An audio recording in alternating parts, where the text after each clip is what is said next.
Hi, I'm Jason Hardas with the Hardas Team. Welcome back to our monthly market update. Today we'll be taking a look at 3 popular counties and highlighting 5 key facts that are affecting the markets in those counties in the month of November.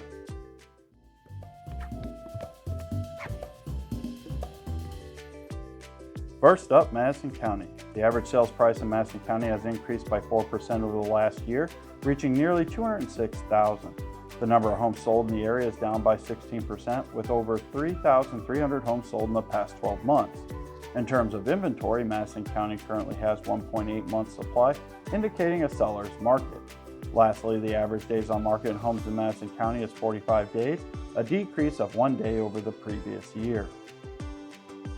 Next, let's take a look at St. Clair County. The average sales price in St. Clair County has increased by 1% compared to the last 12 months, now at nearly $220,000. The number of homes sold has decreased by 21%, with over 2,900 homes sold in the past year. However, inventory in St. Clair is currently at a 2-month supply, indicating a seller's market. The average days on market for homes in St. Clair County is 43 days, with no change over the previous year.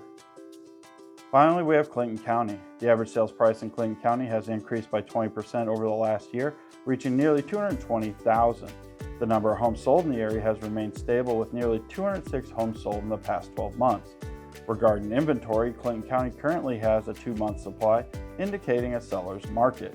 The average days on market in homes in Clinton County is 48 days, with a decrease of 3 days over the previous year.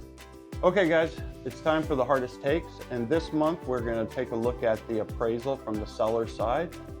While the appreciation rates are starting to normalize, which means that we're not seeing the massive price jumps that we have seen over the last 3 years or so, this is starting to cause a little bit of a problem here and there. What the problem is that the appraisals are coming back under the sales price on the contract.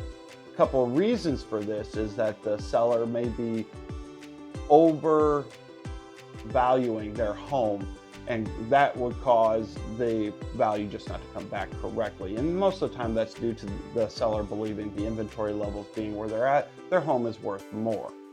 The other factor that's been causing it is the multiple offer scenarios that are happening.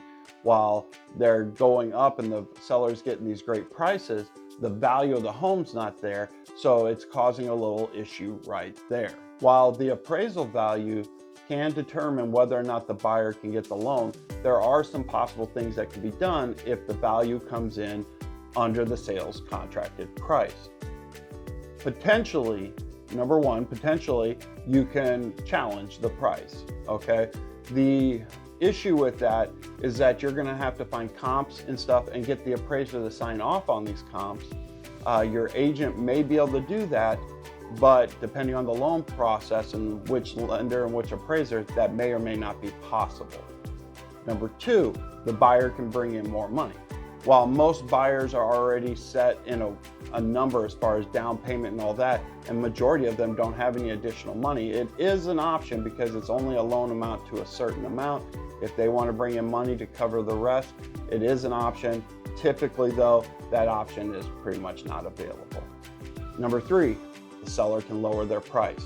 While it's nice to think that you can get these grand numbers, especially when you have a multiple offer scenario, sometimes you're going to have to actually bite the bullet and come back down because in some loan programs, the appraisal follows the house. So even if you terminate with the person, then the appraisal may stick with the house and you may have to deal with it again.